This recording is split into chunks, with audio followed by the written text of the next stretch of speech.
Hello everyone, now we will discuss on the topic sampling and characterization part 2.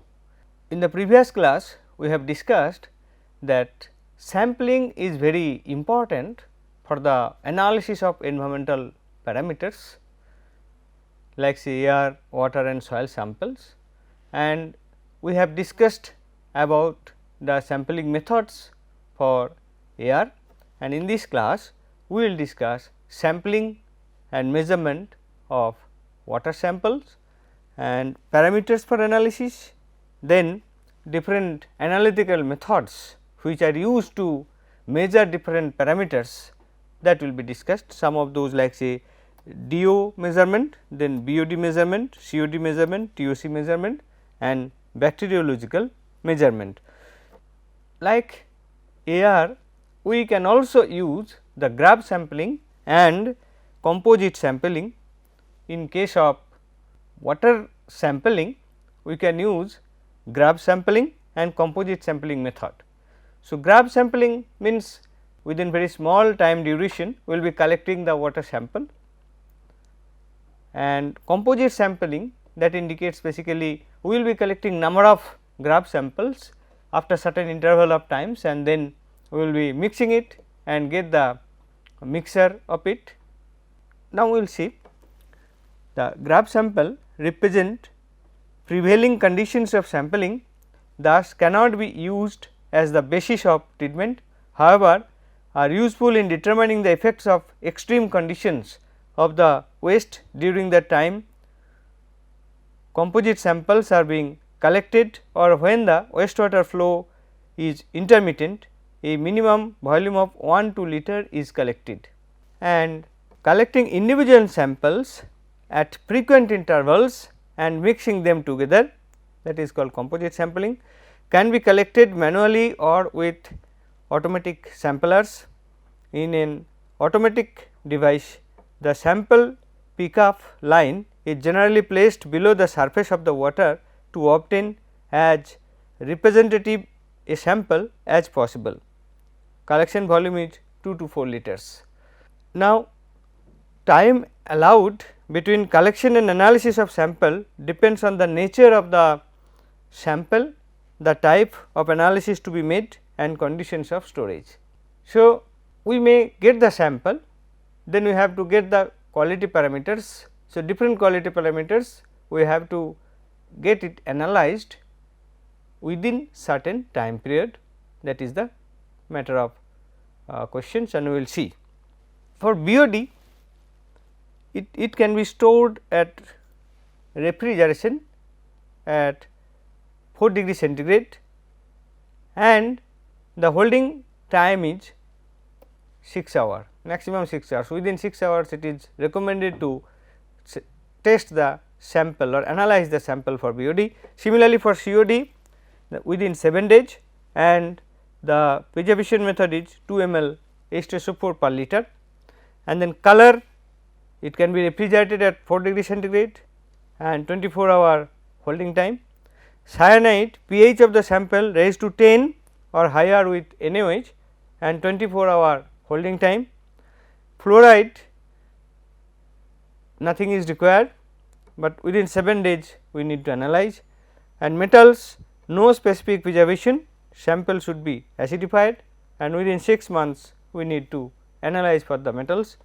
And for nitrogen, Geldal, ammonia and nitrate, this is 40 ml mercuric chloride per liter refrigeration at 4 degree centigrade, and 7 days except for Geldal nitrogen, which is unstable.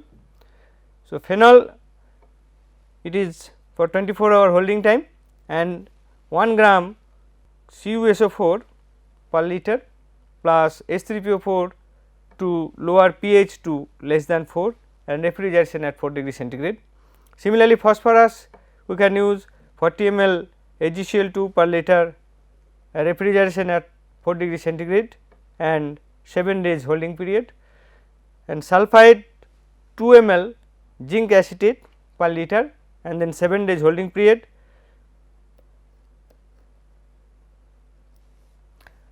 Odor refrigeration at 4 degree centigrade 7 days.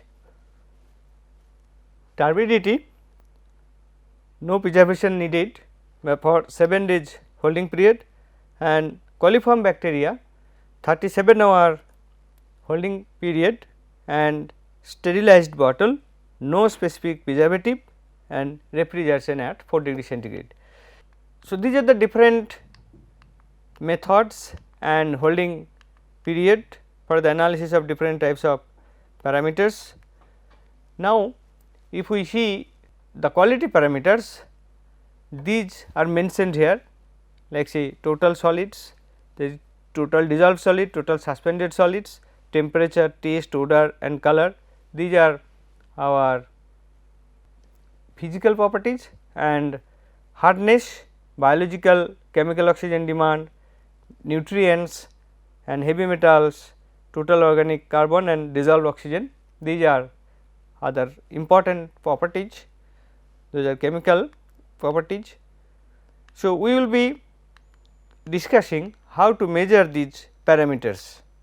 So, turbidity meter is used to measure the TSS, total suspended solid, and to measure the color spectrophotometer is used, and odor is determined on the basis of threshold odor number. This is certainly it is sensed by the human, and that is the perception. The dilution of the sample till a barely perceptible odor is achieved. The sample is diluted until we get a perceptible odor minimum. So, threshold odor number, that is ml of sample plus ml of odor free water divided by ml of sample. TDS we can measure gravimetric or conductivity meter, and as you have discussed that conductivity, that is electrical conductivity, is related with TDS by this expression, TDS mg per liter equal to A into EC in microsiemens per centimeter, where A is equal to 0.5, a constant. And alkalinity we can analyze with the help of pH meter, and inorganic substances like different types of cations and anions, we can measure it in a lab chemical test method or using spectrophotometer, and trace metals may be analyzed by atomic absorption spectroscopy and ICP-MS, inductively coupled plasma mass spectroscopy. And for the measurement of DO, BOD, COD and TOC, different instrumental methods as well as chemical methods are used. We will be discussing those. Okay. Now, we will discuss the analysis of dissolved oxygen.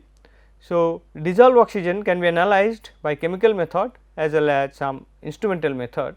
So, that Wrinkler's method, this is very old method, it is a chemical method that was used initially to measure the DO value, and the principle was that in the solution iodide, manganese 2 salt and hydroxide, these are added in excess, and at higher pH Mn2 plus is converted to MnO2.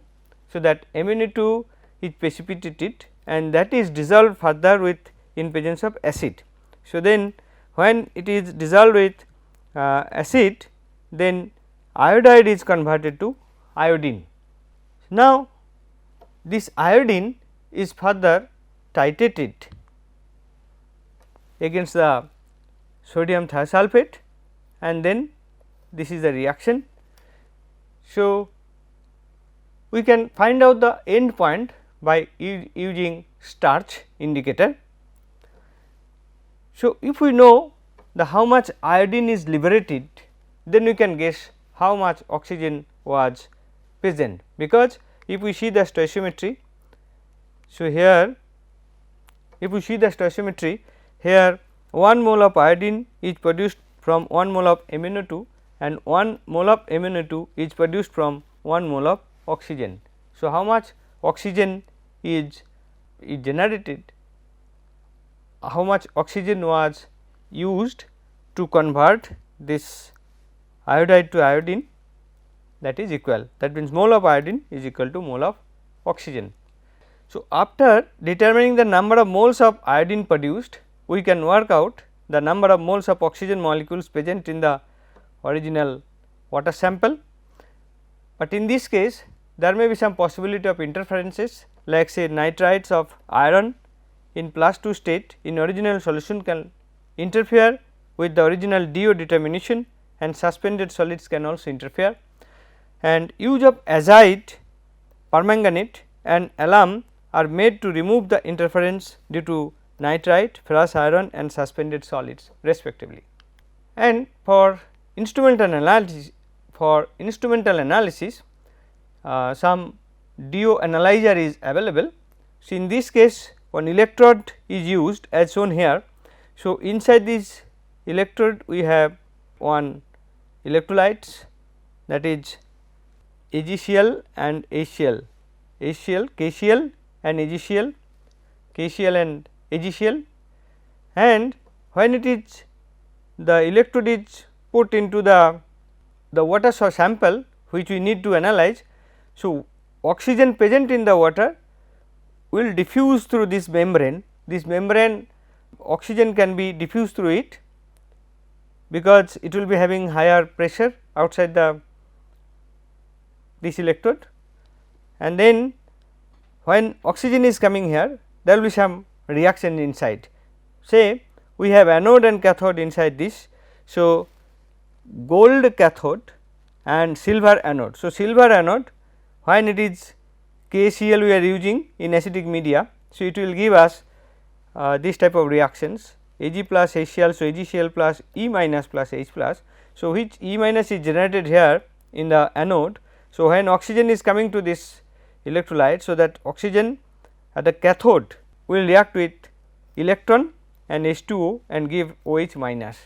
So, this if we connect these two anode and cathode, we will get one electricity through it, and that electricity generation will be proportional to the oxygen which is being dissolved from water to this electrode. So, or to the electrolyte. If we use the standard solution, then by calibration we can measure the DO value in the water. Now, we will discuss BOD measurement. So, BOD we know that the biological oxygen demand. So, if we determine the DO at t equal to 0, and if we determine the DO of the sample after 5 days incubation at 20 degree centigrade or 3 days incubation at 27 degree centigrade, then the difference DO will be the DO consumed by the microorganism for the oxidations of the organic compounds present in the water. So, in that knowing these two values or the difference in the DO values, we can calculate the BOD value. So, now for this we collect the sample, then we dilute it with some dilution solution, and the incubation takes place, and sometimes addition of microorganism is needed. So, that is called seeding. So, seeding is done with the dilution water, and then after dilution, the addition of dilution water and the sample in a proper ratio, we go for incubation. So, we take 2 standard 300 ml BOD bottles and fill completely with diluted wastewater, that is wastewater plus dilution water, of which the BOD 5 to be measured, and the bottles are sealed. Another 2 bottles with dilution water only, no sample is added, only dilution water. So, why 2? One is to determine the oxygen content at t equal to 0 on the day of collection, and at t equal to 5 or t equal to 3 day we will get the DO for another bottle. So, 2 bottles for wastewater plus dilution water, we will be getting one bottle will be analyzed at t equal to 0 and another bottle will be analyzed at t equal to 5 or 3 day, and similarly for the bottles with only diluted water also will be tested at t equal to 0 and t equal to 5 or t equal to 3 respectively. And this dilution water which we are adding that contains CaCl2, MgSO4, FeCl3 and phosphate buffer and may be dosed with microorganism seeds. Oxygen content of one real and blank sample bottles are determined immediately. The other bottles of real and blank samples are incubated 25 degree centigrade for 5 days in total darkness, after which the oxygen content is measured. It can be done at 27 degree for 3 days also. Then how can we calculate the BOD? We can use this formula BOD 5 in mg per liter, that is equal to D star D into DO at t equal to 0 minus DO at t equal to 5 for sample minus DO at t equal to 0 for blank minus DO for t equal to 5 for the blank. So, this term, that is to correct the error due to the use of dilution water. So, normally this is very less than 0.2 mg per liter and it is neglected. So, you will see in many books D into DO at t equal to 0 minus DO at t equal to 5 is written. Now, if seeding is needed for seeded samples, BOD 5 is equal to D into DO t equal to 0 minus DO t equal to 5 minus DO t equal to 0 minus DO t equal to 5. So, this is for blank and this is for sample, the same formula, but we have to multiply it by another factor F. So, what is F? F is the ratio of seed volume in dilution solution to seed volume in BOD test on seed. Normally, F is near to 1. Now, COD measurement. So, COD measurement, sample plus excess of potassium dichromate and sulfuric acid is heated for 2 hours under total reflux conditions. So, that is called digestion of the sample with these chemicals, and then what happens in this case? Now, this organic compound is oxidized and dichromate is reduced to chromium. So, there is some empirical relationship as shown here, and these coefficients are correlated like this, and most commonly 0.25 N solution of potassium dichromate is used for COD determination, and excess amount of potassium dichromate is used, and then after these conversions of this organic compound the Cr2O7 is remaining. So, that is titrated against some chemical, that is ferrous ammonium sulphate, and during digestion the chemically oxidizable material reduces a stoichiometrically equivalent amount of dichromate. The amount of chromium 3 plus is determined after oxidation is complete and is used as an indirect measure of the organic content of the water sample. The excess potassium dichromate is filtered. The excess potassium dichromate is titrated with ferrous ammonium sulphate until all of the excess oxidizing agent has been reduced to Cr3 plus, and once all the excess dichromate has been reduced, the ferroin indicator changes from blue green to reddish brown. So, when we are using the ferrous ammonium sulphate for the titration of excess Cr2 so then we can find the endpoint by this color change of this indicator. Now, we know how much dichromate initially we added. Now, we know how much dichromate is titrated against ferrous ammonium sulphate. So, balance, the remaining one was used for the oxidation of the organic compounds and dichromate was reduced to Cr3 plus, and that is from that we will be able to determine the COD value, and COD value can be calculated by this expression, that is 8000 into B minus S into N by sample volume, where B is the volume of ferrous ammonium sulphate used in the blank sample, S is the volume of ferrous ammonium sulphate in the original sample, and N is the normality of ferrous ammonium sulphate. If ml is used consistently for volume measurements, the result of the COD calculations is given in mg per liter, but presence of chloride and nitrite can interfere the COD test, since they are also oxidized by dichromate and creates an inorganic COD. So, nitrite interference can be eliminated by using sulfamic acid to the dichromate solution. So, chloride interference can be eliminated by using mercuric sulphate prior to the addition of other oxidizing agent. So, these are the reaction. Now, the reagents used for the COD measurement are H2SO4, then potassium dichromate, and digestion of blank and real sample with the reagents for 2 hours at 150 degree centigrade, color change due to reductions of dichromate and formation of Cr3 plus, and then absorbance measurement at 350 to 654 nanometer for various range of COD, that is 0 to 40, 0 to 150, 0 to 1500 mg per liter. COD for blank sample is set at 0 and COD of the real sample is determined directly. Now, we will see total organic carbon determination. So, for the determination of TOC, we will be using air free of carbon dioxide free air, and we will be putting the sample here. So, here we are air free from carbon dioxide and hydrocarbon, then it is coming here and it is coming here, we are putting sample. So, sample at high temperature. So, air and hydrogen, air and hydrocarbon.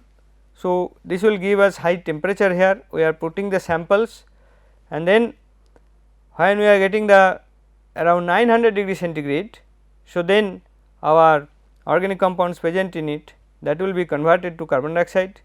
Here also when it is coming, so then but it is at low temperature, also. So, we will be getting the some carbon dioxide produced here. So, this will be for inorganic carbon. So, inorganic carbon will be converted to carbon dioxide. So, here at high temperature organic carbon will be converted to CO2 along with the inorganic both. So, when the carbon dioxide is coming here is produced. So, if we can sense it by IR analyzer, so then we can get how much CO2 is produced, and that is proportional to the concentration of the organic compound present in it, and this will give us total, and this route will give us inorganic. So, the difference will give us the total organic carbon present in it. Next, atomic absorption spectrophotometer. So, atomic absorption spectrophotometer is used to measure the concentration of heavy metals at lower concentration in ppm level. If we want to measure even ppb level, then ICP-MS will be more preferred.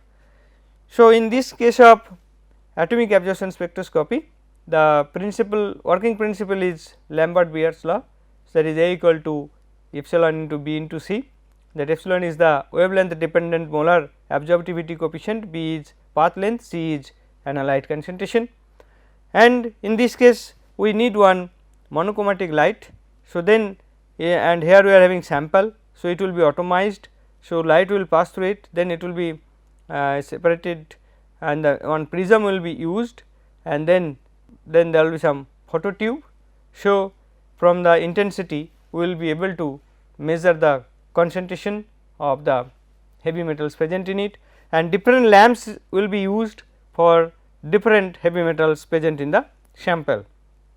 And flame atomizers and electrothermal atomizers both are used, sometime graphite tube are also used, and air acetylene compressed high purity oxygen plus C2H2 flame with a temperature of about 2300 degree centigrade, and N2 acetylene flame with a temperature of about 2700 degree centigrade. So, how much temperature is needed, that will depend upon the type of heavy metals, and to raise this temperature these systems can be used, and the latter flame is ideally suited for analytes with high affinity to oxygen.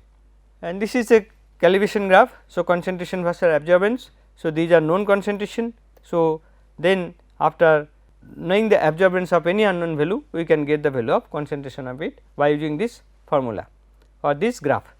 And some detection limits are given here for arsenic, barium, cadmium, chromium, mercury, lead, silver, etc. We see here all are in ppm level and not in ppb level, and the corresponding wavelength is given.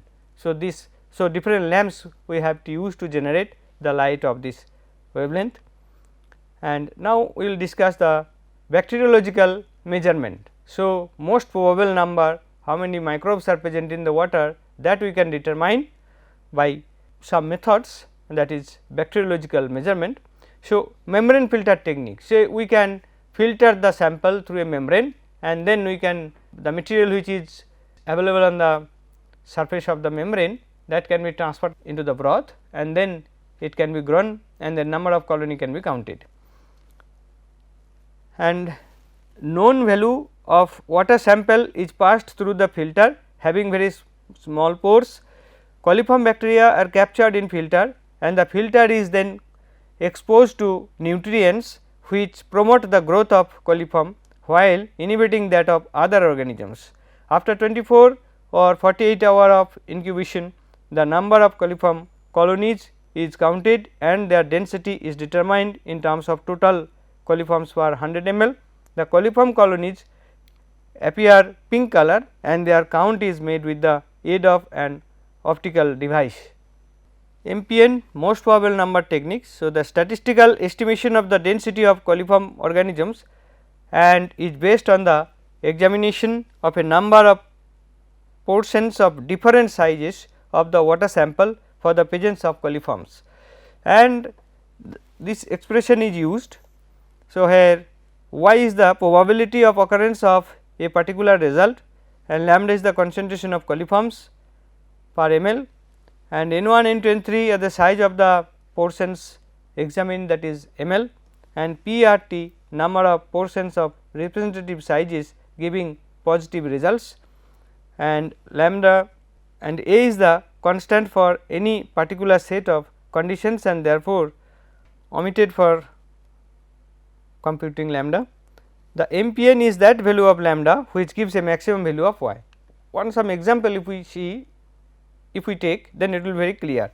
So, a sample of wastewater is tested for coliform organisms by MPN method with following series of observations. Determine the coliform density per 100 ml. So, size of portions is 10 ml, 1 ml and 0.1 ml, and total 5 number of samples collected. So, 4 positive 1 negative for this case, for this case 4 positive 1 negative, and for this case 2 positive 3 negative. So, in the previous expressions which we have to identify all the values of all these parameters. So, here N1 is equal to 10, N2 1 and N3 is equal to 0.1, and then P is equal to 4, R is equal to 4 and T equal to 2, and Q equal to 1, S equal to 1 and U equal to 3, and this was our formula. So, in this formula let lambda value is 0.46, 0.47 and 0.48. So, by trial and error we can check it, and then out of these 3 examples we see if we calculate the AY value. So, AY value is giving us for different lambda value. So, 0.46 it is giving 1.957 into 10 to the minus 7, then for 0.47 it is this one, and 0.48 it is this one. So, if see out of these 3 this value is higher. So, MPN per 100 ml is 47. Now, total and volatile solids. So, total solid is determined by drying the sample at 105 degree centigrade in the hot air oven till it attains the constant weight, and the formula is total solid is equal to A minus B by sample volume into 1000, where A is the weight of dried residue plus dish and B is the weight of the dish in milligram. And volatile solid, so ignite the residue obtained by drying the sample at 105 degree centigrade for total solid calculation to a constant weight in a maple furnace at a temperature of 550 degree centigrade. So, 15 to 20 minute ignition are required for 200 mg residue. So, and volatile solid is A minus B by sample volume into 1000, that is A is the weight of residue plus dish before ignition and B weight of residue plus dish or filter after ignition. Up to this in this class, thank you very much for your patience.